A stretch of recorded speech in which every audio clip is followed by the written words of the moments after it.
Hello, everybody. This is Board Game Chats. I'm Myron. And I'm Chris. Hello, Myron. How are you today? How's it going? Good, good, man. You know what's funny? The system that we use, it allows us to record the intro ahead of time. But when we're live, it actually compresses it and speeds it up. And we sound like chipmunks. And every single time. I haven't commented on it yet, but literally every single show, I think the same thing. And today, I'm saying it. Yeah. and I always feel like my first couple of words come out a little bit fast and a little bit high pitched. But today we have a really special show. We've got a great guest that's come on, Amanda McKnight. Really excited. She is the ultimate geek. I think that she's got a lot of different hats that she wears, a lot of exciting things that she's doing. And she's a board gamer. She's a video gamer. She's a comic book fan. She does a lot of things. So we're really excited to have her. But also, for the first time on Board Game Chats, we have another co-host, Anna. Anna is joining us to co-host the show. So there'll be 3 voices plus Amanda's. Anna, welcome. Why don't you introduce yourself a little bit first before we bring in Amanda? Ooh, well, heyo. I'm not a geek extraordinaire. I mean, that, I was just blown away by that. I'm just a run-of-the-mill geek. So, grew up playing card games primarily with my mom and my grandma around the table and mom's friends while grandma and mom and her friends drank beer and smoked cigarettes. Probably why I have asthma. But anyway, watching lots of movies, reading lots of books, particularly Stephen King. Read pretty much every Stephen King book when I was a kid. Not so much comic books myself, but more just, novels, and particularly, in the fiction novels, not so much even historical things, although I did really get into the Coming Plague and those kind of medical kind of books. But and now, I play video games. I do a lot of board gaming online and occasionally in person now every once in a while, which is nice. Well, welcome to the show. I think we should also mention that you are Myron's wife. Your name has come up on Board Game Chats probably almost every episode because Myron loves you so much, and we talk about you quite often. So welcome, and we're so happy that you agreed to join us today. Well, thank you. Yeah. Happy to be here. And she's a junior producer for the show, yes. And make sure to either fill in when I've completely forgotten about things, but make sure that I'm on target and stuff. I don't want to be tasked with that. And as part of her story, she forgot was I read movies and books, and then one day I met a dashing man with kind eyes, and then the rest was history. We missed that part. I think we're supposed to be talking about Amanda and not so much about our epic love story. So right. Well, let's. I was gonna say, Chris, Amanda, introduce yourself to anyone that doesn't know about your awesomeness. So you're amazingly geeky. But what else? I don't know. There's a lot of things that I do. There's a lot of geeky things that I do, though, for sure. I feel very honored to be considered this mega geek. That is a huge accomplishment for me. But I also feel everyone's kind of a mega geek inside, we all have our things that we just kind of fly off the handle for.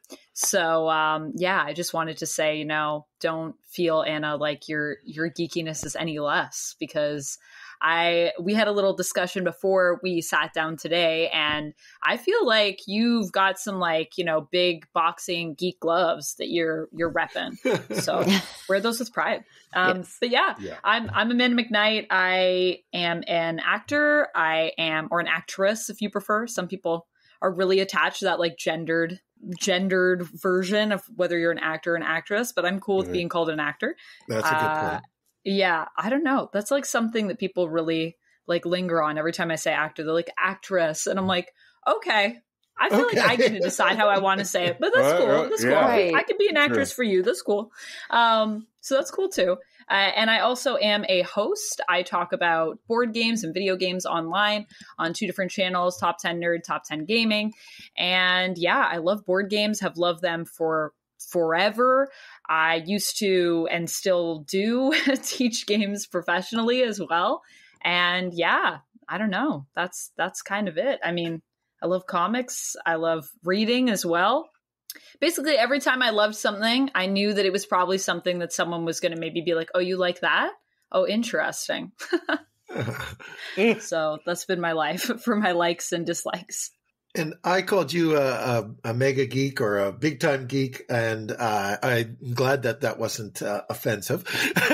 Oh no! I think that you're wide. You have a wide range of interests. Like you're involved in a lot of different things. You know, from D&D and comic books and board games and cosplay to acting. You know, there's a wide range of things that you dabble in and are known for. So I think that's fantastic.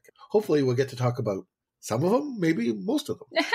Yeah, hopefully. I mean, I do love a lot of things. And it is kind of one of those interesting elements, I think, when you do one thing. Like if people know me for comics, then they'll be like, oh, you play video games. And I'm like, yeah, I play video games. And then people will say, oh, you play tabletop games, you play board games. And I say, yeah, I also do that. And there's a lot of people that are like, but what do you do? Like, you can't do all of them. And I'm like, yeah, you can like board games and like video games. There's a weird thing too, where for a while, like I guess when people knew me as a board gamer, people would also assume that I didn't play video games and that I didn't like video games. They were like, oh, you must really not like video games. And I was like, they're both games. Like, it's the same thing. It's just one of them I'm playing with people at a table. The other one, maybe I'm playing with online with people, or I'm playing by myself, or I like actually to couch co-op. And I feel like couch co-op is a very board game thing. I feel like a lot of board gamers that I know are always like, yeah, I miss the couch co-ops. Where did they go? I'm like, yeah, they're gone. We only have Borderlands left. That's basically it right now. So yeah, that's an interesting element that you even bring up is I love many things. And then people will, oh my goodness, there's a whole other world over there. And I'm like, yeah, just basically if it's geeky, I probably like it. And if I don't know about it yet and you're going to tell me about it, I'll probably like it. That's usually a rule of thumb. A person with many passions. So I think we need a definition. What's couch co-op? Can you explain that? Yeah, so couch co-op is basically when you sit on the couch and you play a cooperative video game with people, but instead of playing online, you are sitting next to each other and playing on the couch together. So you don't need separate consoles for it, I think is a main point. Yeah. Now, Anna and I, we really enjoy co-op, but we don't play couch co-op that often because generally they have to make trade-offs within the game engine and the graphics aren't as high fidelity and you don't get the full screen. And so I wear progressive screen lenses. And so like subconsciously my body was like, yo, like you need the higher fidelity. So, and so like these things, they come to the head. And also, Anna can't get directly to my neck. Like when I do something like weird, when we're playing couch co-op, like the kind of games where like if one person moves the screen, the other one dies, that kind of stuff. Yeah. Those things, like literally in most implementations nowadays, if that exists when you're doing couch co-op, it doesn't exist when you're playing by yourself. So, for example, Minecraft Dungeons. If you're playing couch co-op, one person can lock a person in the screen, and if you're in the corner. And there's just a trap between you and the edge of the screen, you die. Ooh. But like when you play on your own systems, you can navigate the entire world separately. Yeah. There's one thing that you brought up that I want to call out though. Well, there's this mysticism about people who play board games not liking video games and vice versa. And like I'd like to just posit this question to everyone here. Is that a real thing? No. Like, do people think that though? Like, do people say that? That to me, like that reminds me of it's like, cookies, cake, or pie, and my answer is yes. I don't who the fuck wants to choose between I like, and they're all desserts. Like that's a very good. It's all good. Yeah. But it is a weird thing. I don't know. I've definitely had people say that to me before and be like shocked and be like, or the same if I play video games and then they're like, oh, like you started getting into board games, and I'm like, no, I've been in board games for a long time, and they're like, what? How did you do both? I don't know. I was a kid. I had lots of time. I could, I was bored, so They're did both everything fun. that I possibly could. They're both great things. Yeah. Yes. I've definitely heard it know. though. I've definitely heard it. Like a lot of talk, and I've been guilty of this myself, saying, comparing the differences, right? Like I always look at video games as a mostly solitary experience and board games as a mostly, communal group of experience of what we do. That's obviously not true. And video games are definitely changing and evolving. Online play is much bigger now than it was, I don't know how many years ago when I was first even a year and a half ago. Chris, you're absolutely onto something. Yeah. Like for example, Mystic Vale, the way they implemented that compared to just 2 years ago, if you played a game that they found on a board game and they put on digital, it was by and large made for you to play by yourself. It sucked. But like the implementations that they're doing now, they're like, yo, like this is a real thing. Have you seen like how simple the gameplay is on Among Us and all these other games that have like billions of people playing? They're like, yo, there's something to this. Like, it was actually really weird when Among Us blew up because I had friends from both sides. So I had friends that like loved Trader games and had played a bunch of Trader board games. And then I had people that were like, yo, Among Us is like revolutionary. Like it is breaking the system.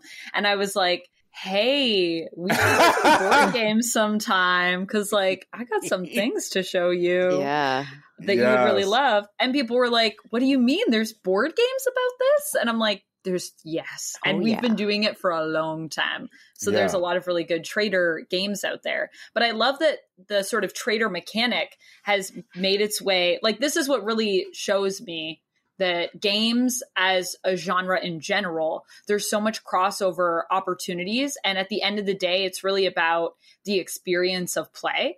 And so it just depends on what kind of play you want. Like there's definitely play where you can be alone and be in your own world, or there's play where you can integrate other people. But just like when I play games online with people, actually, I prefer like video games and not board games that are video games or playing actual board games is video games. You can't really play board games yet with the board with people. We haven't figured that out yet. But when I play these video games, I actually like to have people's cameras up. So I prefer to have everybody on a video camera and have our audio going so I can like be playing the game and like look over and interact with the people I'm playing with. Yeah, totally. And I think that comes a lot from tabletop gaming. Yeah, absolutely. We've talked about this before, Chris, and like a key thing about board gaming that I found is that it is almost explicitly used for community building and fun. But that community building aspect is like way up in the top. Yeah. Now, I want to add another wrinkle to this conversation. What about tabletop RPGs? Because they're strong. Like can someone be into like Pathfinder or into D&D and for real about board games and for real about video games? Like as someone that does that, like I think you can totally do that. I think there's a lot of crossover for me between tabletop RPGs and video games because I think we have the RPGs element as well in video games. And so for me, I actually came into RPGing at a table from RPGing in a video game. So I loved playing things like, what was the original one? There were many original Dragon ones. Warrior, Final Fantasy. No, I'm thinking of the one with Chicken Chaser. Why can't I remember the name right now? It's like you're a little kid and you grow up and you become a hero. And it's like, there's the Heroes Guild. What's it called? I definitely have it over in my game collection. But yeah, do you guys know the Chicken Chaser? Chicken Chaser. That's what they always call you in the game. It's not the Elder Scrolls, is it?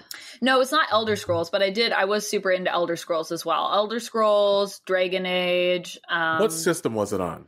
It was on Xbox, and they're actually just doing a new game for it. Fable, yes. Okay, thank you. What's the game system? Yeah, I know. I was like, okay, now I got you. I love playing What's the Game. I love being like, what are the little details that we are doing? As a collective, we'll figure it out. I'm like, I'm not going to Google it. We know this. Four heads better than one. Great trivia game, actually. Yes. Right? Someone should design that. Describe the game and then tell us what it is. Yes. I feel like designers, if you're listening, go out there and make that game for us, please. Thank you. And then the cheat is you can spend points to get what game system it was on. To get more details about the game. Yeah. Right. I think there's an element of that in a movie guessing game that I've played before. I think, what am I thinking of? I think I'm thinking of Pass the Popcorn. I don't where know. you learn. I don't know that. Oh yeah, Pass the Popcorn's a trivia game about movies, and you get categories. And it's like there's different things that you're given. So you're either given the actors, or you're given the premise, and then you have to guess based on that. And you're trying to collect a tile for each thing that you could have to try to guess with. I feel like I need to do a game night with you, Amanda, because that sounds amazing. Movie it's very trivia. Fun. Pass the Popcorn. That was a good one. But yeah, so back to what I was saying about the RPGs to the tables. I think that for me, it started with Fable. And so when I was younger, I played a lot of Fable. And then when I was a teenager, people were talking about, Dungeons and Dragons. And before we played that, we actually played, I think, this game called Who is Doug or something like that. I don't know if that was the name, or Who is Dave? And it's a game where you are each a sort of split persona residing within this person who, his name is Dave or Doug or whatever. And we each have our own little objective that we want to do. And we each take turns taking control of Dave or Doug and trying to get to our objective. And so we're playing kind of cooperatively, but we also have our secret missions. Wow. And I played that with a friend that was our game master. It was so fun. And after that, they were like, oh, we also play Dungeons and Dragons. And I was like, and it's in a fantasy world? Yes, I want to play that. With tabletop RPGs, there's an aspect of, and I ask this question in most of the shows we do, but I tend to ask it later on. But since we're talking about tabletop RPGs, there's this aspect of when someone scouts you and they're like, you know what? I know that person's a gamer. They just don't know it yet. So I did this, I went to work at TransUnion, almost 20 years ago. And the entire group there were gamers. We still play to this day. But they had not realized or admitted openly, publicly that they were gamers. Because back then in the bad old days, you couldn't just show up at work and say that you were a gamer. It was considered unprofessional. Right. Yeah. Almost. Hush. But you find someone, you're like, you know what, that person's team punishment material. And then you figure out a game, the first one's free. You figure out so for you, it was Everybody's Dave. But is there an aspect of that for you? If you introduce someone to a video game or a tabletop game? Yeah. Okay. Yeah. Is there an aspect of that? When you draw them in? Yeah. I think when you find out certain things, for me, it's really just finding out the element of what brings people joy. And if you get a little glimpse of that and you can see, and it doesn't even have to be video game specifically. It doesn't have to be board game specifically. There are times when I've been to arcades with people and even seen how competitive someone gets over air hockey. And I'm like, okay, this person really likes to compete. Okay, they that's something, they're cutthroat. Okay, they like to get maybe a little bit physical. And then it's kind of I have this game that's a board game, and it's like Clask or something like that. And I'd be like, oh, maybe we'll try that. And then maybe they really like Clask, and I'm like, okay, maybe we're gonna move into some Tokyo Highway and see. And they're like, oh yeah, this is not my thing. And I'm like, okay, now we adjust. So I think it's really about finding the thing that you can connect with somebody at and that you both kind of are vibing with, and you can see how much fun they have. And anytime, and it can be like literally anything. Like that's the cool thing. Like it could also be something that is very non-gamey, like coloring even, I think is an activity that people do where I could see a crossover into the world of gaming. Right. Right. Yeah. Or worlds that people love, right? Like the other cool thing that we have now with board games is we are living in a golden age, a freaking golden age of licensed games. There are so many good licensed games. And I remember when I was a kid, you buy a licensed game and you get so excited. You'd be like, oh my gosh, I love this world. I'm so excited to play Jumanji. And then you like play Jumanji and you're like, this is not what I wanted. They did not burn many calories to put this No, they just slapped a name on it. They tricked me. That's how I always felt. I was like, I got tricked. And I would always be so crestfallen because I'd always get my hopes high and then I'd have them dash. And now we live in a world where I think people that are designing a lot of these games that are from specific places, that are maybe a Marvel game, or maybe it's like a Buffy the Vampire Slayer game or something. These are people that are usually invested in the worlds that are involved in the game design, or are willing to fully immerse themselves so that they know what it's about and they can like understand why people love something and what they need from the experience. Because when you play a game, you want to sort of be in that world, but you don't necessarily want someone to retell you the story you already know. You want to like have an experience in that world. Which is really a huge crossover, I think, as well with video gaming, because video gaming is very much about like, especially solo gaming, this idea of I'm going to go into this place and like become this thing, whether you play RPGs or like FPSs, first person shooters. Right. Yeah. So you went through a lot of the different things that you did. You're an actor. And so what kind of projects have you done as an actor? Yeah, so I have worked in film and television and done commercials for, I don't know, like years now. And I actually started out going to a regional arts high school. So I fell in love with theater and actually ended up in the drama program of my high school because I love singing, actually, and I love music as well, which is something that hasn't come up, but is a thing that I do. Which also surprises people because then I start to sing and they're like, you can really sing. Like, you should do something with that. And I'm like, yeah, I've loved that for forever. But Can we do the Ryan Reynolds thing? What's the Ryan Reynolds thing? Now we sing? I can be brown. Can we do that? Like, at some point? I mean. yeah, exactly. But, but that is pushing this on us. He really wants us to sing. He's like, come on, let's all have a sing along. Yeah. We need like a musical version of the show. Like you need to do a musical episode and then I will happily come back and we can sing a bunch of songs together. Board Game Chat's the musical, Chris. Yes, the holiday special. There we go. Actually, a little known fact is I will often take songs that are on the radio and completely change their lyrics so as to what's happening in my day. So like, don't forget the coffee in the microwave, or whatever, or, sing to the dog who loves the dog, and that kind of thing. So, I used to do that all the time. And my sister and I would do that about silly things. Like we would just like make up songs that were like the toast pops up. And then we'd be like, the toast pops up. The toast pops up. Look at the toast when the toast pops up. And we'd like just like go off on these little, and I'd be like, what is this? What are we singing? I don't know what just happened. There we go. Board Game Chat's the musical.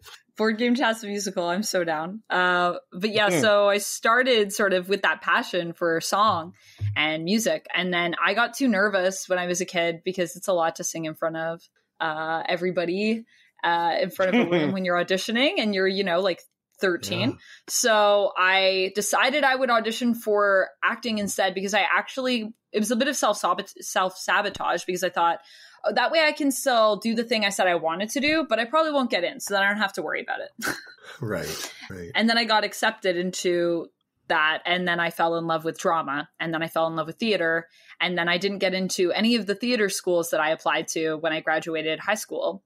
But I got into the film program that I auditioned for, which was acting for film and television at Humber College. And I thought, this must be a sign that I'm like in the wrong medium. which I've still done tons of theater. So like that's another weird thing of like, you can't be a theater actor and also be a film actor. You can do both of those things. They're two worlds. They're two different worlds, but there's a lot of crossover as well.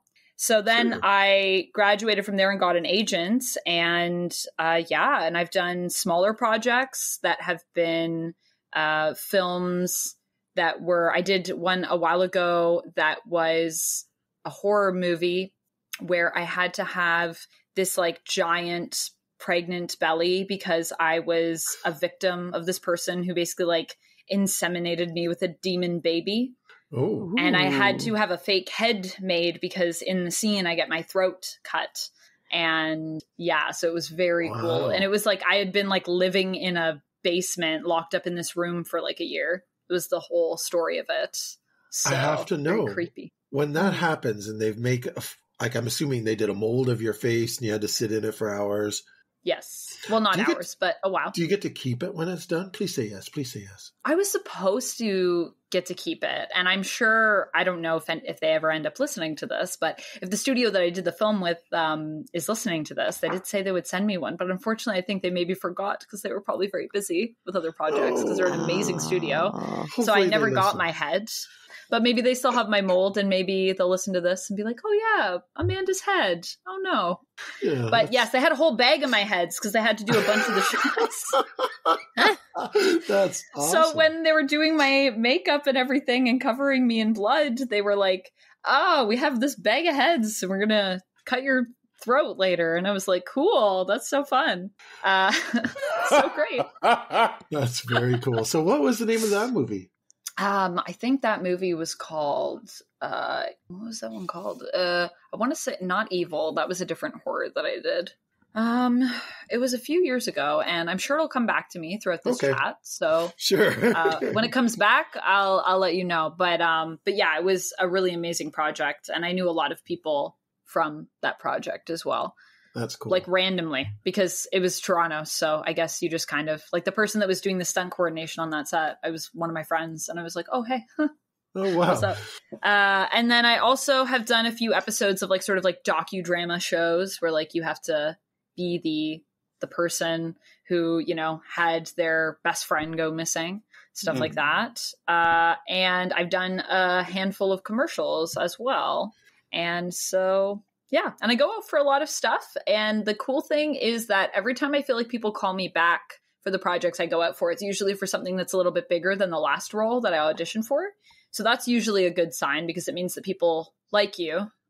They just don't know where to put you, but they obviously see you as someone that could take on more. So hopefully I'll also get to do some more stuff where I'll come on and I'll be like, oh yeah, I was in like this Marvel, like this or that. No big deal. There you go. Dude, maybe Amanda, I can be the next Simu Liu. That would be nice. Like that is like what you just said there is a huge nugget. And I want to laser focus in on that. I you know, and I'm going to paraphrase this a little bit. I get some roles that may be seen by some as smaller, but I lean into those roles. I show up and then they go, okay, this person is like, I see this person being able to do other things versus, you know, like, cause I went to art school. I went to Columbia College, Chicago. And one of the things that I happened to go when I was like older, I was like 25 and I felt, cause like I would leave like, like literally I would leave like the practice room and then I would go to work and people would be like, why are you studying music? Like, that's a complete waste. But then I would go to school and like the professors would be like, yo, if you get an A, you can do anything that you want. And like, you can ask for anything that you want. All you have to do is get an A.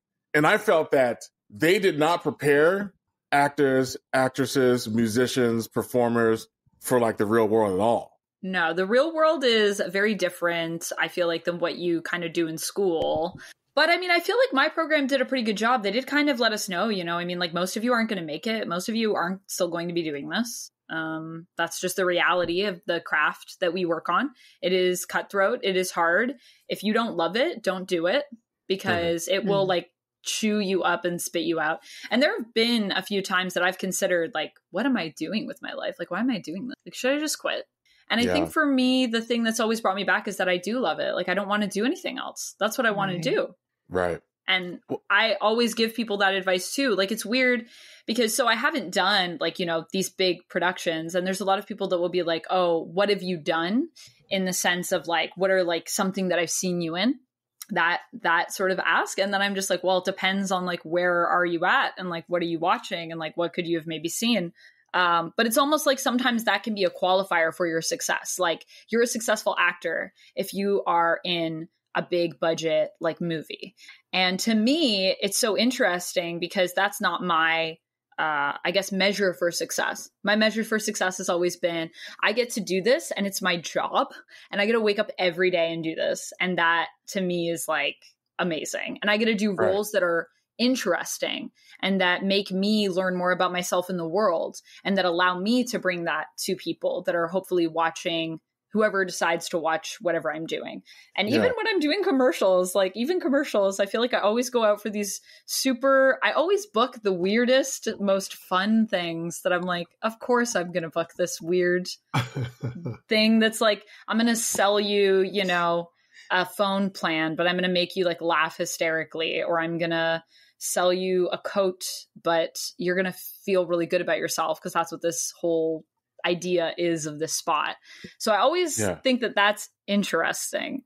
It's the other weird thing is in school they would tell you everyone's going to be the pretty girl, so like get ready because that's going to be you. And when I was in school, I was always like, I will never be the pretty girl because I've never identified as that. And like 5 years out into the world after school, pretty girl. And I was like, what is my teacher was right. It was like, every girl ends up as the pretty girl and then you're going to be the mom. And that's your trajectory. Trajectory. So she was just like, get ready to really, really be weird, because if you want those really good roles, you gotta be weird. Mm-hmm. So don't let people put you in those boxes. Break out of those boxes, challenge those boxes. Well, there's a lot to being in the creative profession. And I think a lot of it spans from, like literally the verb for what I do is play. And like that in of itself, #worth, right? Right? I mean, like literally, like, so like while I was in music and I was like, okay, all right, we play music, right? And so like, and I know you know this, like players are the people who put on, those performances and acting and things of that nature. And so like, so the verb for what I do is play, right? So there's a lot of supply of talent, but like at the end of the day, it's a hard life, and understand that you literally get to play. Like, boom, Myron plays, Amanda plays, full sentences. And that's the job. And that's the joy. Awesome? And it's so awesome. But it's also, I think what happens to a lot of people is they get ground up and then they're kind of just like, I've lost the joy. And you can't let that, if you want to be a performer, like you can't let that spark die, because when that spark dies, your chance at ever getting to play dies. You have to go and have fun. And even when the world around you is grinding you down and you're like, I don't know if I can pay rent. I don't know if I can keep doing this. You have to take all of your things and kind of put them on a shelf for a second and be like, I'm just going to give myself permission to have fun right now. Right. No matter what. And, even if I'm going into a room and I have to like scream bloody murder for this audition, and that's what my audition is, or I have to go and like cry buckets of tears in front of a camera, I'm like, this is still play. Like I get to go in there and be heartbroken. Right. And the other thing that I find that is so fun is like when your life is kind of not going the way you want and you're like questioning so many things. There have been so many times when I've been at those low points and I've just gone into the room and been like, whatever, I have to do this thing now. So I'm just gonna like, whatever. And I'm going to take all this garbage. I'm going to use it. I'm going to walk in here and I'm going to do the thing and it's done. Okay. And like the amount of joy that when I leave the room, when I come in with all this, like, I got to do this thing. And then I just go and I use all of that stuff that's getting me wound up. And then I leave. I'm like whistling when I leave. I'm like, I just feel like everything came out. It's that catharsis that you get from performing and from watching performances. So I think that's the challenging thing. Do you find too, though, that just because you do have like an online community as well, like you've got an online presence, do you find that community also kind of supports you in those moments where you're just like, I'm not really feeling it, and then your community is there to sort of like lift you up? And yeah, sometimes I feel like if I am sharing that with my community, which sometimes I'm not feeling it, and I'm like, I want to have this for me, this moment, but sometimes I will reach out and be like, because what I want to let people know is, you're not alone. And I think mental health is something that's been really important to me. And it's also come up on the channel. We've done some videos about it, and it became this thing that I became a little bit of a poster child for, which I think it's because it's something that speaks to me. So I will let people know sometimes, I'm not good. I'm like a mess today. But I just want you to know that, like, if you're out there and you're a mess, like, I see you and you're not alone, and you don't have to feel alone, and we can all fall apart, and that's okay.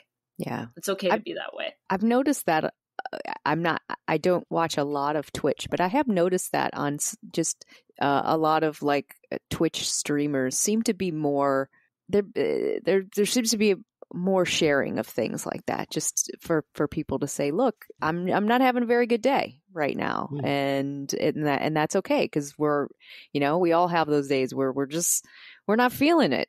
And yeah. And I just want to let you know that I'm not feeling it. So I find that to be interesting too. Yeah, I mean, I think Twitch is a great area for that, because I think Twitch, what a lot of people are seeking there, the people that gravitate towards it, are just to watch people as they are, like watch people show up and just be. And there's something so earnest and just honest about that. And I think that's what people love. And I mean, that's something I love about Twitch. I just love people showing up and being like, I don't care. I'm going to do this thing. And I don't care. I don't really want to be here today, but I showed up. So I'm going to be here, and I'm going to be present, and I'm going to give you what I got. But just know I'm like kind of operating at 20% right now. Yeah. So that's where I am today. I think that is something that is also a bit like of a new wave in the last 10 years or so that has been interesting. Yeah, I like Twitch because just like board games, there's a focus on community. There's a big focus on community. And I mean, I think to create a real community, you have to be honest with each other if you want it to be a true community. For sure. And not a community that is, where it's, when something is sincere, it's easier for you to connect with it. And so sincerity is like a translation to like really creating a strong community if you can be honest with your community. So. And I think particularly for a venue like that, where you're going to be on for such an extended period of time. Yes. I don't think that there are many people who could genuinely like maintain a complete facade throughout that. Like, I mean, I'm sure that there are people, but it I feel like it would just be draining to your spirit to have to do that. Yeah. Well, that's fascinating. So part of what you do also is top 10 nerd and top 10 gaming. Is that right? Is it top 10 gaming? Yes. Yeah. And do you call that acting or content creation? What do you call that? That's a good question. I usually call it content creation and hosting, but it's so funny. When I initially got this job, I didn't tell my agent about it because I thought of it as a Joe job. I was like, this is my 9 to 5, whatever. And I mean, not whatever. I mean, I love what I do, but I was just like, it's a 9 to 5. It's not pertinent to my agent. And then when my agent found out what I was doing, she was like, this is like a real acting job. And I was like, What? Really? She was like, yeah, because like you could get a job being a host on a show from this. Right. Because you now have a skill set that translates into that. So it's the weird thing of, I guess it's kind of like a combination of many things, because you're a content creator, you're a writer, you are someone who is like knowledgeable about things. You're kind of like a keeper of knowledge. And then you're also a performer. So it's part acting, part many things. So you could call it that, but I usually say content creator or host. Yeah.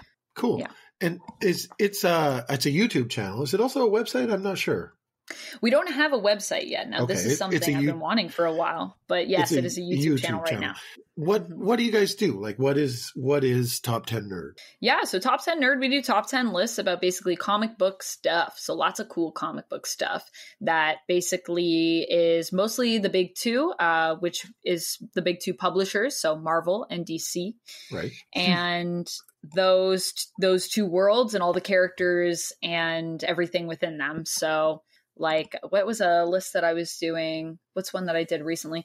Top 10 most powerful children of the X-Men was one that I did recently. Nice. Yeah. So very, very cool. And so you're a big comic book fan, obviously. Yes, I am a big comic book fan, and I've always been a big reader. So yeah. So is that Marvel or DC? Now, careful how you answer, because 50% of the people will come back and hate you, right? No, it's speaking, like only like 20%. Maybe, yeah. I'm biased. I'm very biased. Oh man, yeah. What's everybody else's allegiances before I answer that question at this table? Marvel. I think 80% of the people that exist are Marvel fans, and the other 28% are 80% of the people that exist on the planet are Marvel. Wow. Fighting words. DC fans are all right. I mean, my best friend is a DC fan. Oh my goodness. I will say, for me, I was a Marvel kid growing up. I had many boxes of the long boxes of comic books till I moved so many times I had to get rid of them, so I sold them. But I did not like DC, and it's only recently that I haven't gotten back into comic books, I shouldn't say. I mean, but the movies have sort of got me back into the world. Yeah. It's a good time to get back into comics right now. I have to say it's like the second coming of a golden age, I would say. It really is. Yeah, it's a good point. I would say for me, the movies I've levitated, not levitated. What's the word? I gravitated. Levitated would be more superhero themed, but I gravitated towards the DC movies, actually. I know that's not a very popular opinion. Really? I find that for me, the DC movies take the idea of superhero and put it in the real world and treat it in a really serious way. And for the Marvel ones, I find that there's just too much of a comedic element. Not saying I don't like them. There's just parts of some of them that I like, I would never have that in a comic book movie. Because now, have you watched The Boys, fan. Chris? That's my question. The Boys is fantastic. Umbrella Academy is fantastic. Chris told us about that. Diabolical. Yeah. Yes. All right. So have we all seen The Boys? Yep. Yes. Yeah, I think so. What alignments are the main characters? Go. What alignments? You're going to test Amanda? Like D&D. Like, not really. All right. They don't really have alignments. I mean, it's complicated. That's his alignment complicated. The other thing that I love about that show, though, is that it really took the books and made it more complicated. Because in the comics, a lot of those characters are a lot more despicable, just basic despicable. And I'm talking superheroes, and I'm also talking the people fighting them. Yeah. But I mean, Billy Butcher, I would say in the comics, though, is a hero. Okay. Is what we're led to believe. Okay. So I think he's a hero. I do think he's a hero, but I think that Billy Butcher from a D&D alignment perspective, I should have given that context. Ooh, I would say Billy Butcher is lawful, neutral evil. Good.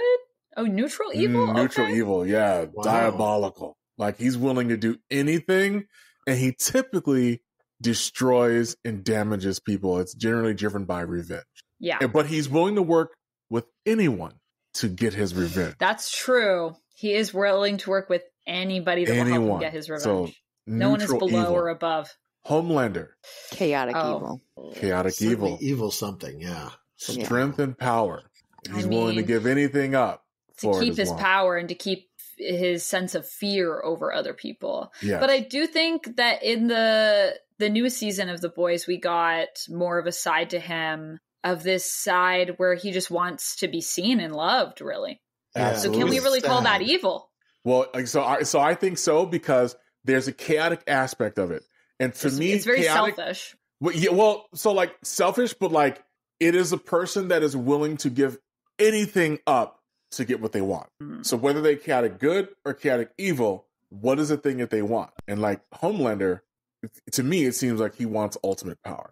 Well, what I like about The Boys, right, is the aspect of it's all shades of gray. Like, yes, you obviously know that the supers and like Homelander, not a good guy, right? But you do learn kind of about, well, how was he made? Like, what's behind what's behind his actions and what's motivating him? And it doesn't mean that he's not evil and what he's doing is not evil, but you see sort of behind that curtain. And it's like similar, I would say, to like Squid Game recently, where the characters are complex and it's their complexity that makes them compelling. It's not a black and white story. It lives in the gray, and I love those types of shows. And I love the gray. And those types of characters.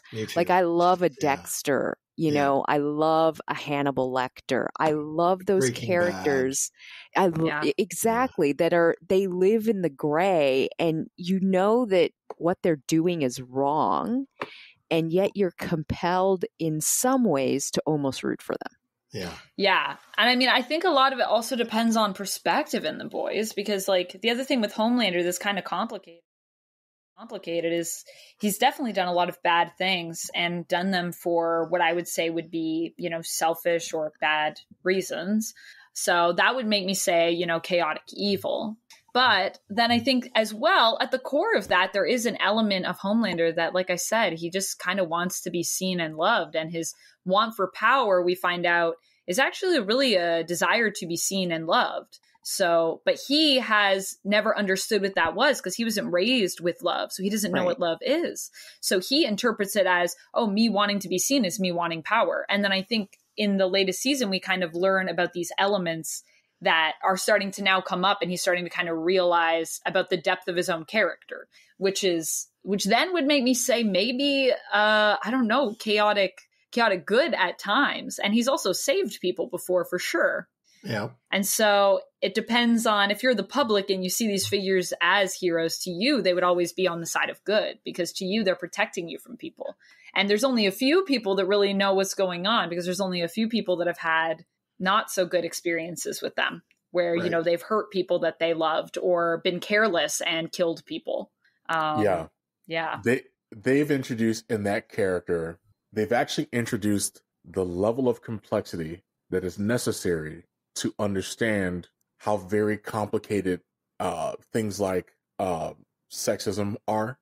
So someone can be, or misogyny, and I'm veering into another subject, but it is that level of that complexity that can help people to understand and even dismantle the idea that someone can be a pillar of the community on the outside. Right. But in the inner workings, their methods of getting there are broken. Yeah. But they can still be seen as a hero because the effect of what they do is so amazing, but they don't get the inner work. But so that level of complexity is unique and what the boys have brought us. Brought to us. Yeah. And I mean, I love, who was the villain in the latest season, who was actually a male character in the comics. Oh, the lady, the Storm. Storm. I want to say Stormbreaker. Stormbringer? But that's not right. Now I'm like Stormcrow Manor. No. Good place, but no, not evil. Not evil. Stormfront.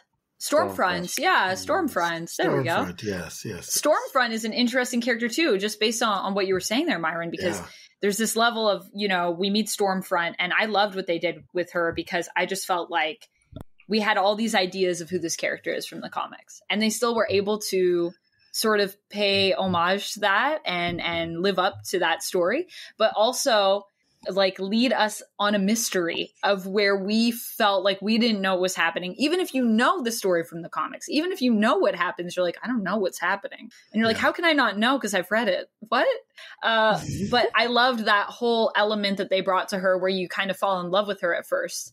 And you become the people in this world that love these superheroes. Like, you're like, oh yeah, this is a different superhero. This is a superhero we can stand by. And then you realize that No, she's incredibly racist. Yeah. Yes. Like she's the worst. Oh, so you can be someone that believes in equality in one way, but not in another way. And it's like this whole idea of breaking down, I guess, the idea of anything being completely evil or completely good. People aren't like that. So if you meet someone that has something that you're like, that's evil, that's an evil part of them, but there's still going to be elements of them that you're probably going to be like, oh, but like, that's a good part. Wait, so are they good or are they bad?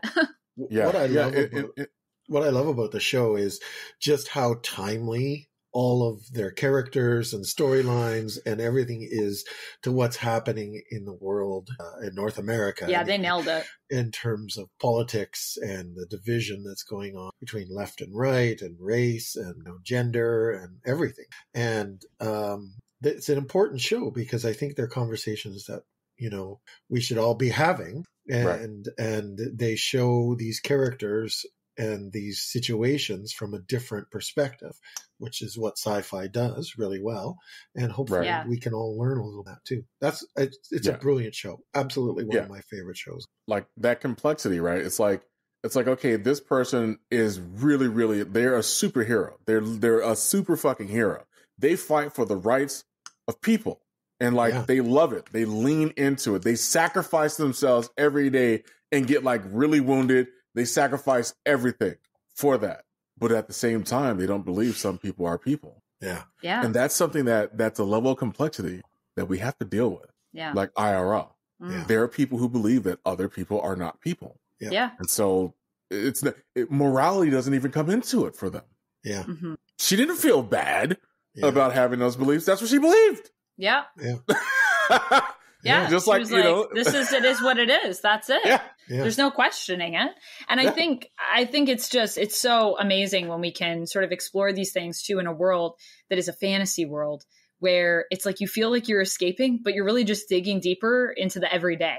Yeah. So that is really cool when you can be like, hey, I get to basically look at myself, look at society, and do all of that while also being entertained. Yeah. Holy moly. What a feat to accomplish. So I feel like, Anna, now I feel like we've kind of said, I think Dynamite are the people that do The Boys, I think. Yes. So I feel like now we've said that Dynamite's the best between these two. But with our Boys conversation. But how about for you, DC or Marvel? Because you didn't answer. Well, I'll be honest with you. I actually never read comic books. So hopefully that doesn't get me banned from participating. But I was not a comic book reader. I did read a lot as a kid, but I never read comic books. And in fact, I didn't even get into the genre until the X-Men movies actually started to come out. And it was the characters in the X-Men movies. I wanted to learn more about them. And it was particularly when we were first introduced to Magneto. And I was like, holy shit. Another very complex character. Fucking story. Exactly. Yeah. Because you can understand immediately this guy, he's supposed to be a villain, but you understand where he's coming from and you relate to it at such a deep level because of the trauma. And I was like, whoa, these comic books are about that? And that's when I started to just learn more about the X-Men in general. And I was like, this is really fucking cool that there's this whole world around, quote unquote mutants and, or outcasts. But they're complex characters. They're not just good and evil. They have sides to them and they have motivations.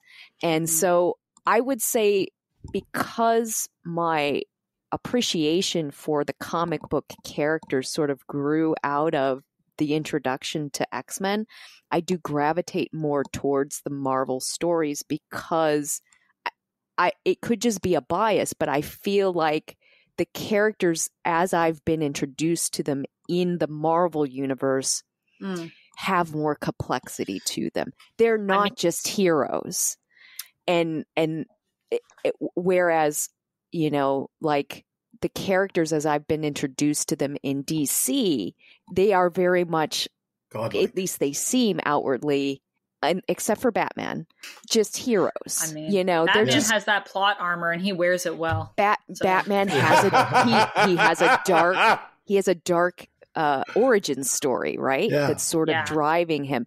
And so for me, Batman is the most compelling of the DC stories, and I have enjoyed the iterations of telling the Batman story over the years, though I don't need to really see the origin of that anymore. I'm kind of over it.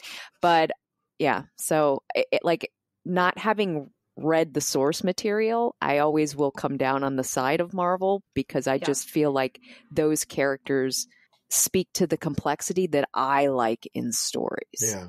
I mean, I feel like you hit the nail on the head, to be honest, because Marvel, a lot of the times, I mean, they both have pros and cons. DC has these iconic characters that are, like you said, Chris, God level, godlike, who are somewhat infallible in ways. Like if you look at someone like Superman is very much like he's good all around. He's always good. Even back in the day when he was doing things that were more questionable, but that's more of a societal thing. As times have changed. So that is DC, and that is what they do. And they create these iconic characters that I don't think we'll ever lose because they're so, like, what these characters are and what they stand for.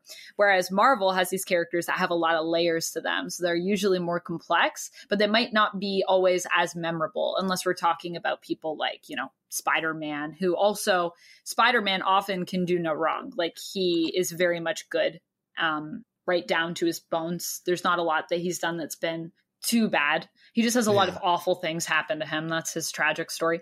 Yeah. But yeah, so that's interesting. I love that you also said X-Men, and X-Men was kind of where you jumped in, and that you feel you gravitate more towards Batman in the DC universe, because I would say that is like literally my story of my love of these worlds. That's your origin story also. There you go. That's awesome. But for me, it was the X-Men animated series that drew me in first. And then before that, actually, I will say I was into Marvel because I used to stay up late and watch the old 60s Spider-Man cartoon.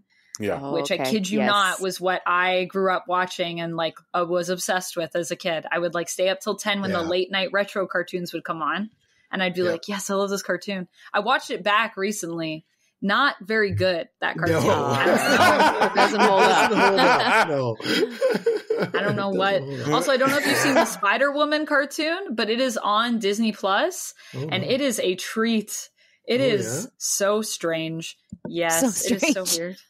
So strange, but like kind of in a very like hilarious way. Like you can definitely laugh at it, but yes, it is strange, and I will say a modicum sexist, especially for the Spider-Woman show.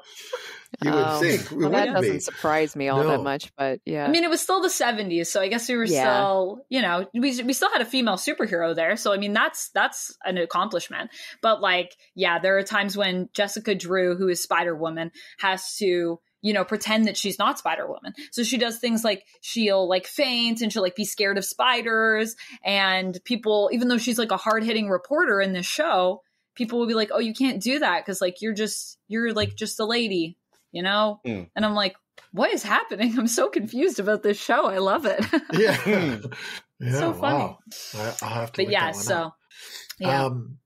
So I didn't answer that question, but I guess that's okay. You're allowed to avoid the question, the topic entirely.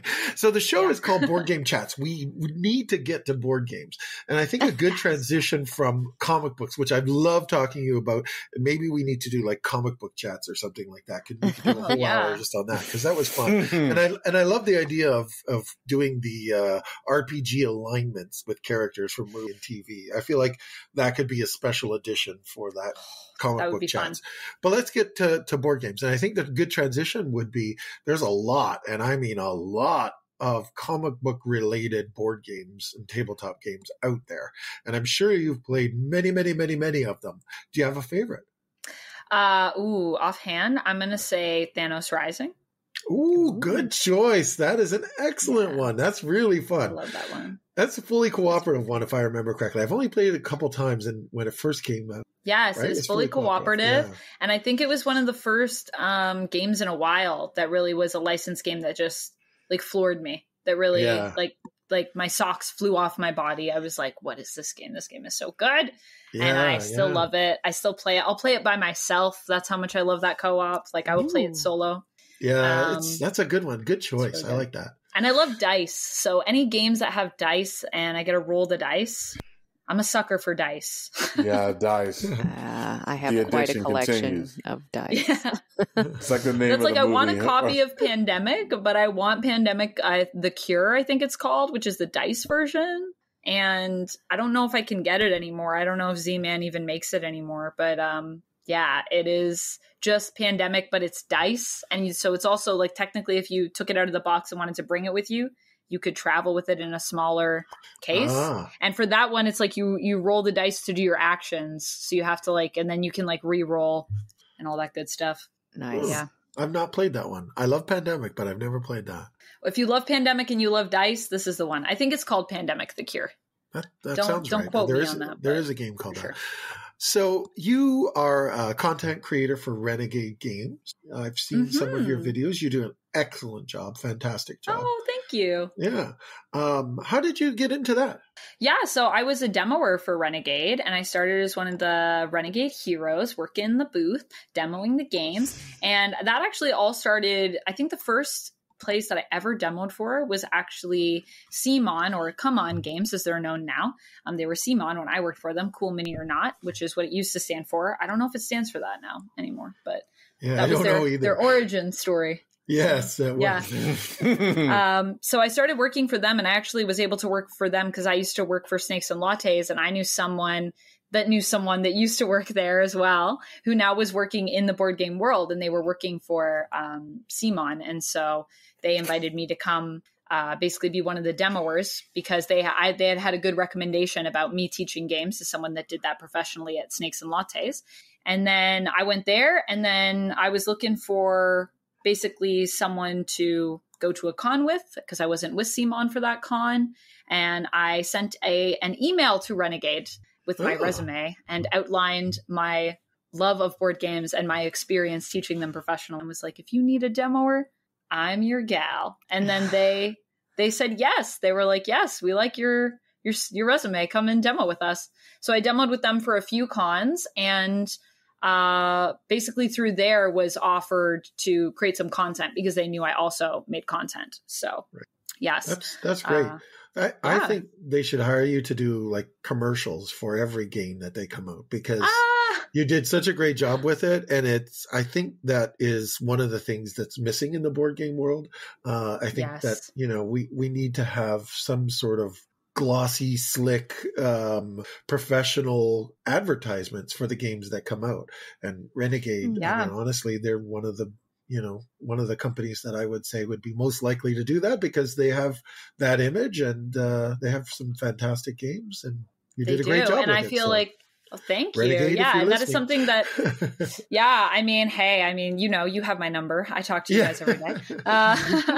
But yeah, that is the thing that I would obviously love to do more content with them or I mean, with anyone that wants content. Like I personally would love to just be a face that helps to bring these games to people's tables and can represent the board game companies from their perspective, because I think we have a lot of board game reviewers and stuff out there and people doing that. And that's still important work, but it's kind of cool when you can just be the face of a brand and kind of just say like coming at it literally from a spotlight perspective, trying to highlight the elements of a game that need to be highlighted to help it find its home.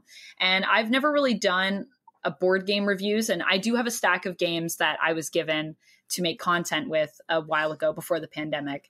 And I promise if anyone's watching this that gave me a game, I'm still going to make content with it. It's just taking me a while to get my setup going. I haven't forgotten any of you, nor will I ever. So there's lots of content that I owe people, but I promise it will be made. But that's one thing that I've always wanted to do. I also have a channel that's called Fun Games Only that is right now kind of inactive, but that is something that I did with a few friends that I worked with at Snakes that I was working on. And what I wanted that channel to be was basically just fun playthroughs with friends where we got to highlight some of our favorite games and spotlights and how to play. So just helping people learn how to play, but then also doing these spotlights where it's not really a review. It's more about helping people to find the game that's for them. Mm-hmm. And so I don't really view, I don't view any game that I would ever talk about as a bad game. And I would say, if you have something, my mom always raised me, if you have something bad to say, don't say that.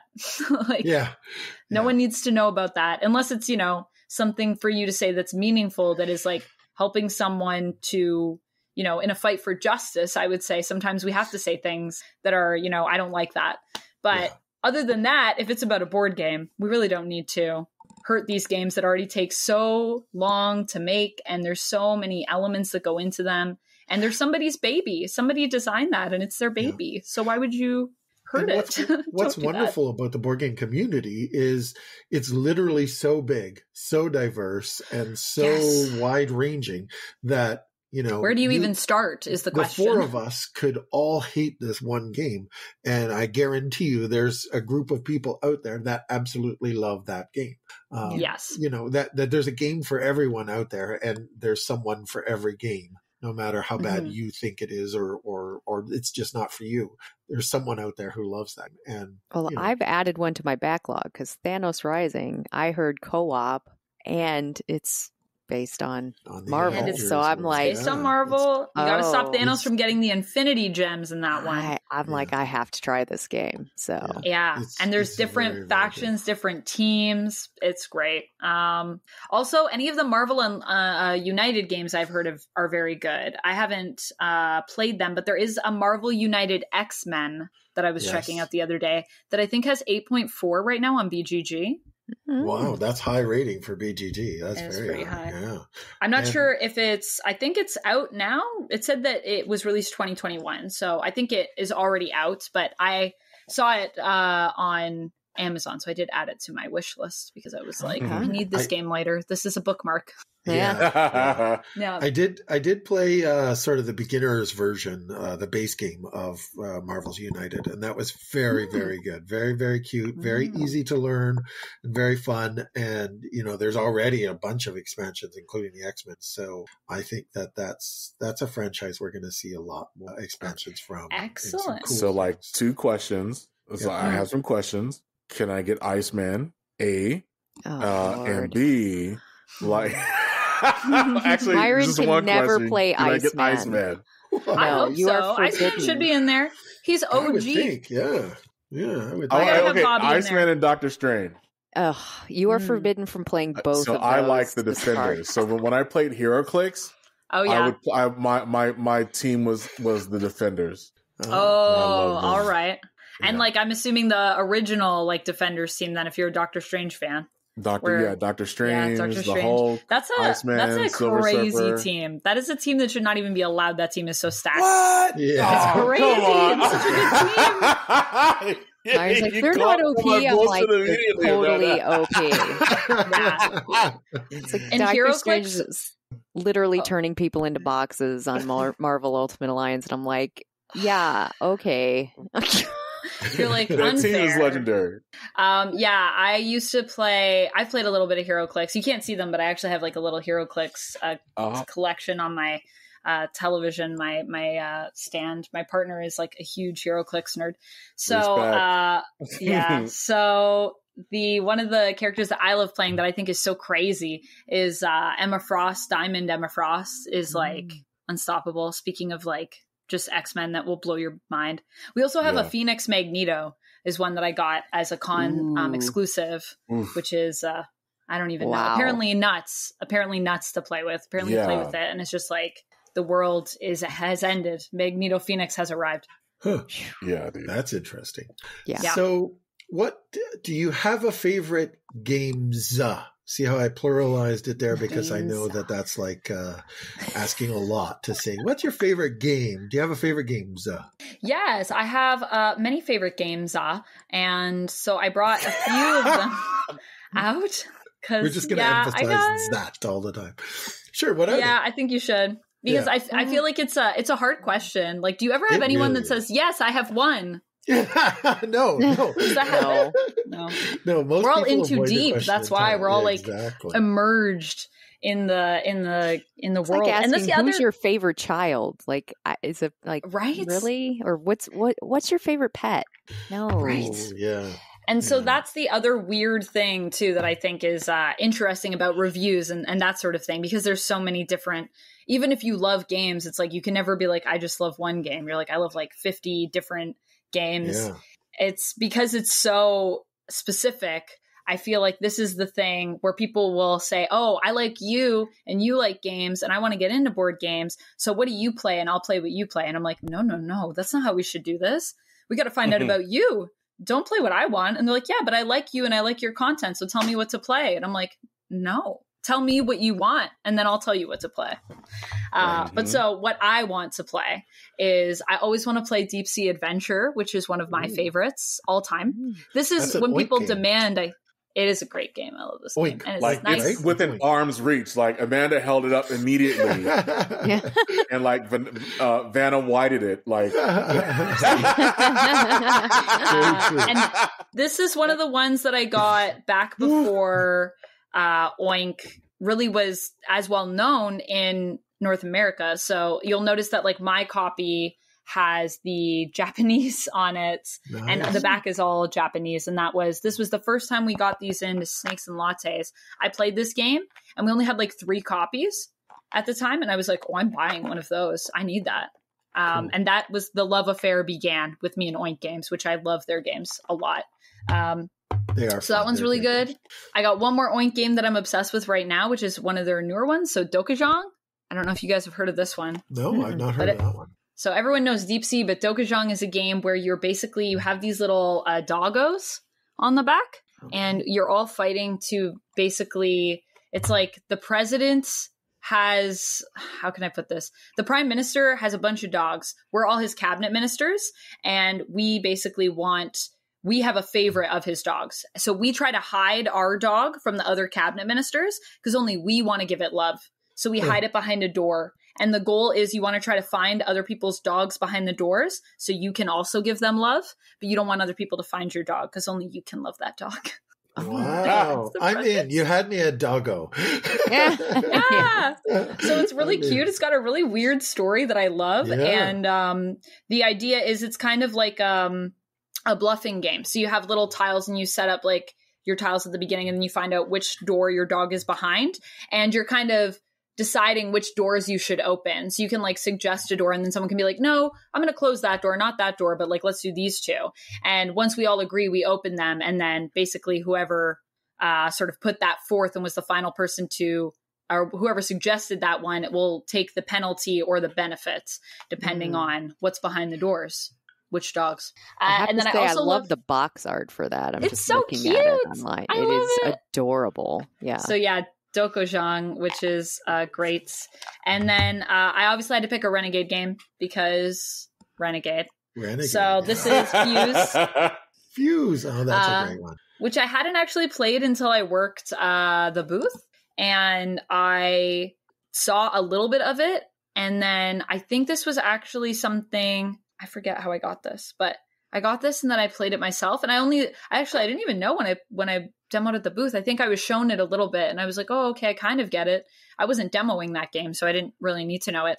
But then when I got a copy of it, I played it and it's now like my most number 1 played game. Like I will play Fuse all day. If you want to play Fuse all day, I'll play Fuse all day with you. So cool. Wow. Also Dice.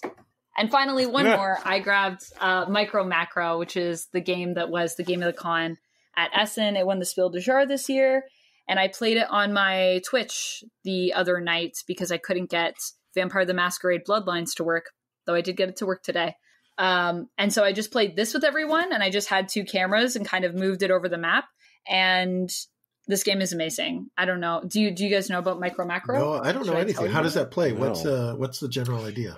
So you know Where's Waldo? Yeah. Yeah. Okay. It's like Where's Waldo, but murder mysteries. Ooh. So you have crime cases and you got to solve it by basically going around in the map that you get, which is a giant city map. And you have to try to look for the characters and then solve their sort of mysteries or crimes. So last night when we played it, there was a character named Fernando. And Fernando was missing his hat and he was at the pub and he is like, I don't know where my hat went. And so you have to solve the mystery of his missing hat and what happened to it. Oh. Now I have ABBA stuck in my head, but that's okay. Yes, Fernando. Yes. There we go. There's the song we end with today. It's really cool. It's like it's a giant map and then you all kind of stand over it and try to like find the characters and then solve their crime. Is it scenario based or mission based kind of thing? Is it? Yeah, so there's 16 missions in each one, and right now they have 2 games out. Okay. And so you play through the 16 missions, and then when you're done, you're kind of done because, you already know, the mystery. Where it is. Yeah. Is it cooperative, or are you playing against the other players? Oh, okay, cool. Yeah. And one of you is, and I mean, you may notice with a lot of the games that I love, I'm a very much a cooperative. I love cooperative games. I'm getting that sense from you. Yes. Yeah. Yeah. Well, I like working with people. I've played too many games where people have wanted to like kill people at the table. It's scarred me, I think. Oh no. Yeah. So, I like cooperative games too. I'm always like the cleric or the healer or the buffer. Wait a second. You're the one who has a shirt that says, "I make cooperative games mean and spiteful." Well, remember we talked about complexity, right? So they can still be true. Like in my mind, I'm doing the right thing, and everyone else is like fighting against us, winning in the right way. So you're saying that your alignment in the right way. Your alignment is probably chaotic neutral in game mode? Chaotic good. I think it's chaotic good because I generally want to do the right thing. Yeah. Like for everyone. Myron's definitely but I will burn good. stuff. Like I tell my friends who have kids, I say right now I don't know how you do it because if I had kids, I would literally be wearing a cape and have an iron mask on and be on a car right now, and there would be shit on fire. Okay. I don't know where that's how I would do it. What does that mean?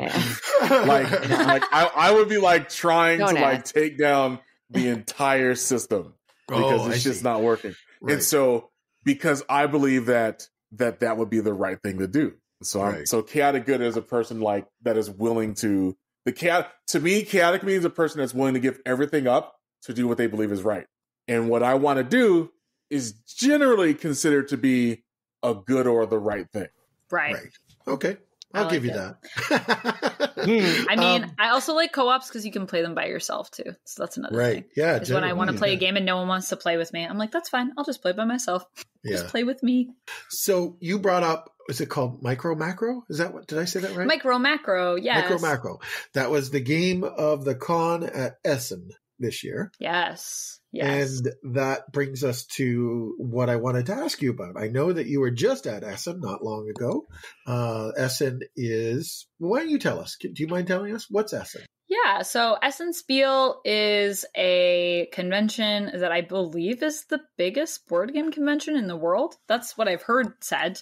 Now, granted, I haven't been to all the board game conventions in the world, so I'm going to have to do that first, and then I'll report back on that. Okay. But it is massive. It is, I believe, about 12 halls, and I think there was only one hall that wasn't being used, so we spanned like 11 halls at that convention. Yeah. And when I went, I was like, this con is crazy big. And people were like, haven't you been to board game conventions before? Like everyone that I was teaching games to. And I was like, I have. And they're like, don't you guys have big conventions like this in North America? And I was like, yes, but like 2 halls, maybe 3 halls, but not like 11 halls. That's crazy. It's great. Don't you people know it's the biggest one in the world? That's what everyone says. Yeah. I know. That's what I was saying to people. I'm like, oh, it's just Essen. No big deal. Everyone was so humble about it. They were like, oh yeah, I guess it's a pretty cool con. But so it was very fun, and it's a board game convention. So like many others, there are many games that come. There's also a game, and I think I should stipulate, I don't know if Micro Macro also won the game of the con, because there is the Spiel for the con, and then there is the Spiel de Jar, which is what it won, which I believe is like game of the year. Yes. I see. Okay. Yeah, so I'm not sure if it was the game of the con. The other game that I think was up in the running that I know about was Picture Perfect, which was actually an Arcane Wonders game, which is who I was working for at Essen, which also I didn't get to demo that game, but I did get to watch some of it, and I read the rules for it. That game is amazing. It is so good. Picture Perfect? Picture Perfect. I highly recommend. It was so hard to even demo it because there was always someone demoing it. So people would come and they'd be like, oh, Picture Perfect. And I'd be like, oh, sorry, like there's no space right now. And they'd be like, okay, we just like keep coming back. We're just hoping there'll be like a gap. It was like, yeah, just keep doing laps and keep coming back. Oh, I'm going to have to watch for that one too. Sounds great. Yeah. Yeah. It is a game where you are arranging people in a scene and you're trying to make it so that everybody's request, everything that they want, is basically met and in a picture. So the idea is we're getting together to take a family picture, but everyone's kind of finicky and people are like, I don't want to stand beside this person. I want to have like, I want to be by the table. I want to be next to that guy. And even the dog and the plant have wants that you must try to appease. Yeah. That's cool. So we have all these little envelopes and they each have cards in them that will determine like what the character wants. And you only get to see so many at a time. So you're trying to, it's kind of like a little bit of memory, a little bit almost of a Cluedo feel to me with the little envelopes and the little figures. And then we're just trying to rearrange everybody. And then you actually take a picture on your phone and then you have to use that picture to see if you followed the rules. Oh, I love that. That sounds so much fun. It's so much fun. And it's also instant, like it's an instant hit because now you have a picture. Now what are you going to do with that picture? You're going to post that picture. Exactly. So now other people will find out. So smart. Yeah. It's its own built-in advertising loop. And it also reminds me of paper dolls, which I love anything that is like paper dolls. So also like that element. That is instantly shot up on my list of games I have to check out. I guess it's not in North America just yet because I've not heard or anything about you it. could check. I think it might be. Yeah, maybe. So, but this was your first time in Essen. Essen, by the way, is in Germany? It is in Germany, yes. Yeah, we should clarify that. So that's a big trip. I mean, you're coming from... As I said, there is an Essen in Belgium, so it is good to clarify that, as I learned on my trip. You're coming from Toronto all the way to Germany, so that was good. This is your first time that you went to Essen? Yes, and my first time that I was in Germany, I think. I've been to the Netherlands before, and I've been to Belgium before, but I haven't been to Germany. So cool. Been around Germany, just not into it yet. And it was amazing. I'm going to fill in the blank for you. Was it great? Was it everything you hoped it would be? It was amazing. I wish that I had arrived more on time. I had basically a kerfuffle with my passport. So my passport, I found out the day of travel was expired. Oh no! Yeah, sounds like a Myron story. Yes, that sounds like a Myron story right there. Yeah, you get the hold on a second. Yeah, right. Yes, that is the feeling I had in my heart when I found out. But, that sound was definitely playing when I found out. I was like, oh gosh. So that was the thing that happened, but I still managed to get there. If you want the full story of that, I just did a vlog on my YouTube, which is just my username. So at Vampex13. So if you want to go check it out, the whole debacle is documented there. But yes, so I just got there a little bit later, so I didn't get to see as much of the con, but it was amazing. I definitely want to go back. I need to go back, I think. It was really fun. Cool. What was the best part of it? What was the best part of it? So many things that were so good.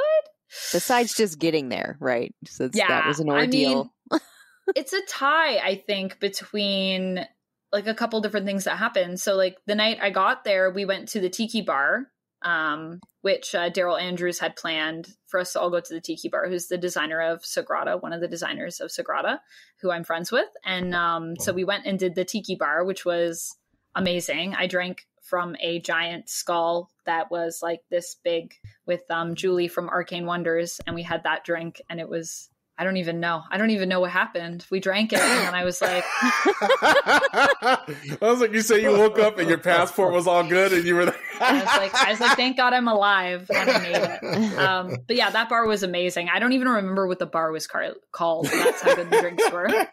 And then the other thing that was really great was getting to see Oink. Obviously, I love going to visit their booth. I love teaching games to people. I did get to sign the inside of a game.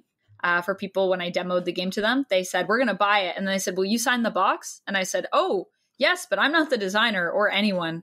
I'm just a person teaching you the game. And they said, yeah, we know. We just really loved it and we're going to buy it. So we like to get our demoers that basically sold us the game to sign the box. That's awesome. That's fun. Yeah, so it was super cute. So I signed the inside of their box for them. And I got to see Oink when I was there. And I love going any con where Oink is going to be. I try to be there just so I can come by the booth. I come by the booth every day when I'm at a con and Oink is there. And I kid you not, I will be at that booth every day, at least for a few minutes, probably to buy something else that I'm like, oh, I forgot this thing. And this year, another thing that I got was I got coasters from them. So I don't know if you guys can see, but there's little pugs chasing the alien from Nine Tails Panic. And those pugs are also in Nine Tails Panic. Very cute. So that, and then the final thing was obviously the end of the day. So after the breakdown, we went out to a nice dinner. And then after that, we all stayed up late and played games. And I had some of a space cake from Amsterdam, which yes, it is some sort of crazy edible. I was going to say, it's a special weed treat. It literally, I remember I texted a friend and was like, I am one with the aliens. And that tells you how that experience went. So here's a question, Amanda. Like, did you actually go to... So, like, is it, depending on when in the timeline you had the space cake, I mean... I don't even know. It may have been an illusion. Who knows? It was crazy. And I took whatever it said on the package, like, just take this much. And I was like, okay, no problem. And so that's what I did. And I was like, I'll probably be fine. Like, you know, here in Toronto, weed is legal. So I love edibles. So I usually indulge in that. And so I thought I was prepared, but I was not.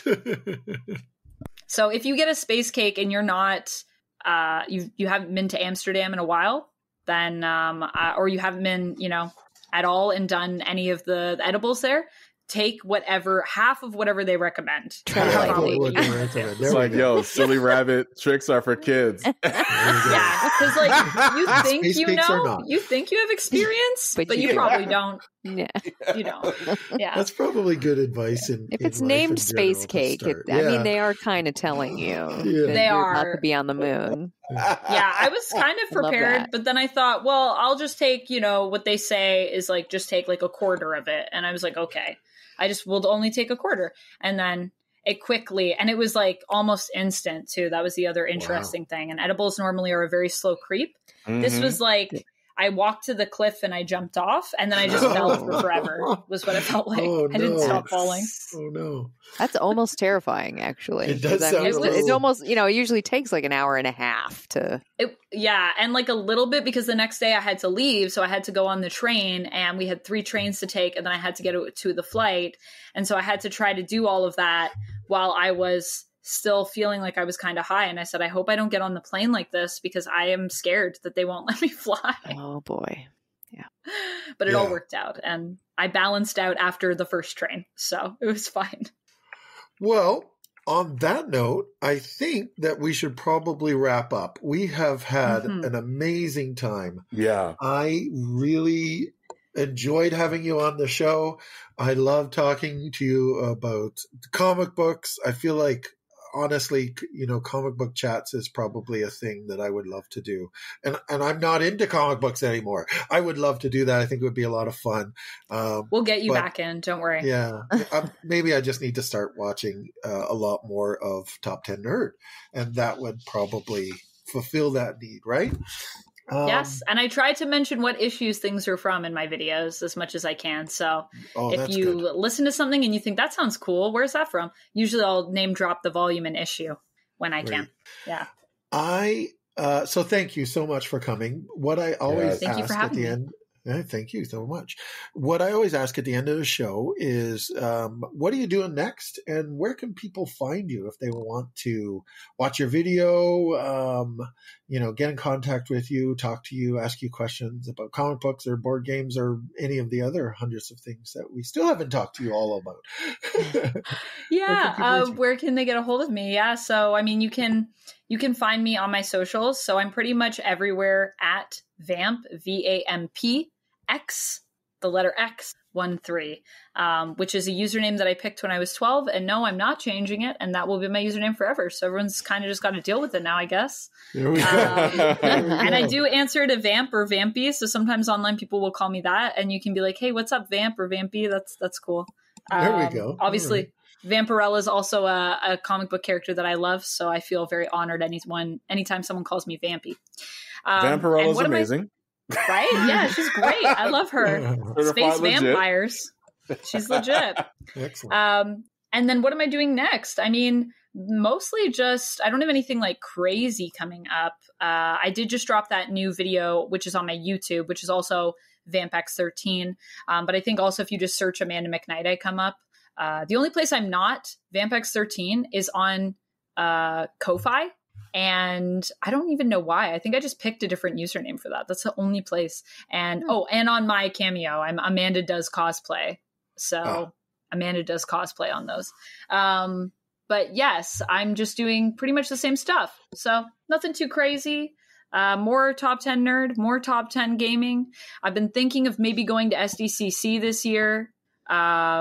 But I'm still a little nervous to go to the States, so I'm not sure. And the test to come back can be expensive, is what I've heard, for your COVID test that you have to get. Yeah. So, And but your I do COVID have treatment will be very expensive if you get it. Yes. And we're from there, by the Well, way. So, like, at least, Yeah. I will just say, at least SDCC is in a more in sane California. state. Yes. Exactly. And I have friends in California that are trying to convince me that there's probably a way we could also get a test for me that wouldn't be super crazy expensive, because they're like, we want people to come. Like, I know people in the government in California want people to come here. So they're trying to make it doable for people. So there's maybe a go around. So we'll see if I go there. And then I might do PAX U this year as well. So we'll see. We'll see if that happens. Some people want me to come to PAX U, so we'll see. And I want to see a lot more board game commercials with your face. Hopefully that's a thing that happens in 2022. Just throwing it out there. I think you would be excellent at that, and it's something that I will say on Renegade, we do have the 12 Days of Giving coming up. So if you're not subscribed to Renegade socials, go and subscribe to everything, because they do the 12 Days of Giving for the holiday, and I will be the host for that. Nice. And we're going to be giving away lots of games over the holidays. So excellent. Yes. That's great. Yeah, they do a big bunch of giveaways throughout that every year, which I always enter. They do. Yeah, I used to do an interview show with them where I interviewed board game folks, people that designed and artists and were content creators themselves. And even for that, we would always like give something away like every show. I was like blown away by the generosity of Renegade. I was like, wow, this is so cool. So on Twitter, is that at Play Renegade? At Play Renegade. Okay, cool. I was just making sure I have the right one. Yeah. You got it. Well, they're either Amazing. going to be Renegade Game Studios or Play Renegade. Yep. Everywhere. On Facebook and Instagram. Yeah, they're everywhere. They're everywhere. Thank you again. I can't thank you enough. This has been a lot of fun. Thank you, Anna, for joining us. Thank you, Myron, for being so fantastic as you always are. Thank you both, all of you. It was great. Yeah, thank you so much. And thank you to everyone. This was so much fun. Yeah, I had a great time. Yes, absolutely.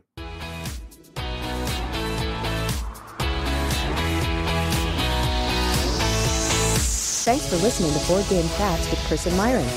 Be sure to subscribe to the podcast, check out their website at boardgamechats.com, or drop them an email at boardgamechats@gmail.com.